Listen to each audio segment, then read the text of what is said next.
अरे आपको कुछ नहीं पता है। अरे यही तुम्हारे सैनिकों के लिए, यही तुम्हारा भाव है।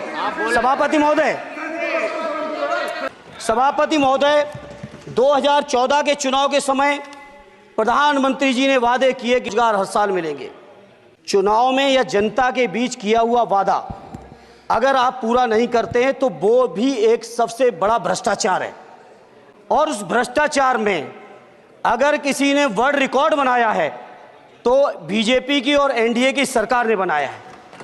लेकिन वो धन्यवाद अधूरा है जब तक उनकी सिफारिशों को नहीं मानते हो।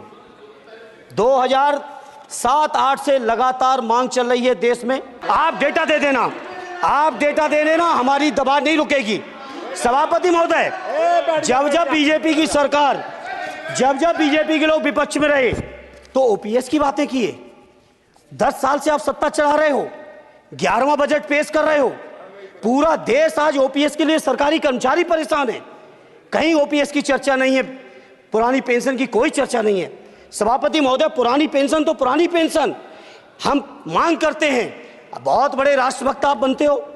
मैं मांग करता हूं देश के पैरामिलिट्री फोर्सेस को आप पुरानी पेंशन दीजिए, मैं मांग करता हूं।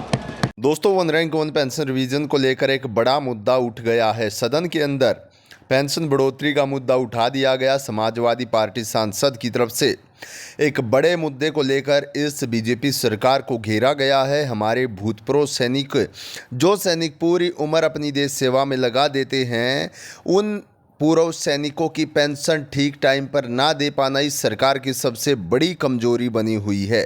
और इस कमजोरी को पकड़ते हुए विपक्ष ने निशाना साधा और कहा है कि कम से कम उन इस देश के सच्चे हीरो, उन पेंशन धारकों को, उन भूतपूर्व सैनिकों को जिन्होंने पूरी जवानी इस देश के नाम कर दी, कम से कम उनको तो ठीक टाइम पर पेंशन दे दीजिए। बजट में और तो आपने कुछ नहीं दिया। इन पेंशन धारकों को जो उम्मीद थी, बजट से उम्मीद लगाकर बैठे थे, उनको भी एक हर बार की तरह एक झुंझुना पकड़ा दिया।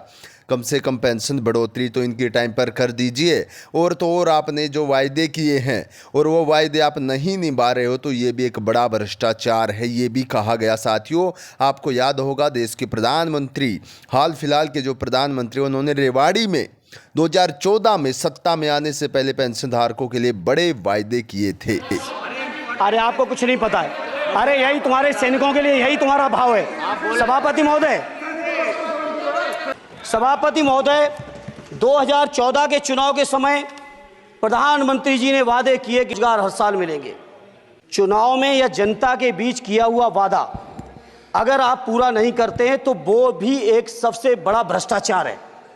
और पेंशन बढ़ोतरी को लेकर संसद में अब की बार ज़बरदस्त तरीके से जो है मामला उठाया गया। और इस मामले को देखते हुए साथियों, पेंशन धारकों की नई उम्मीदें, नई जिज्ञासा उनको लगती कि हाँ, अब उनके लिए कुछ ठीक होने वाला, उनकी पेंशन अच्छे तरीके से बढ़ने वाली। क्योंकि पहली बार ऐसा हुआ कि इतना जोरदार प्रदर्शन पेंशन बढ़ोतरी को लेकर सदन के अंदर हुआ है।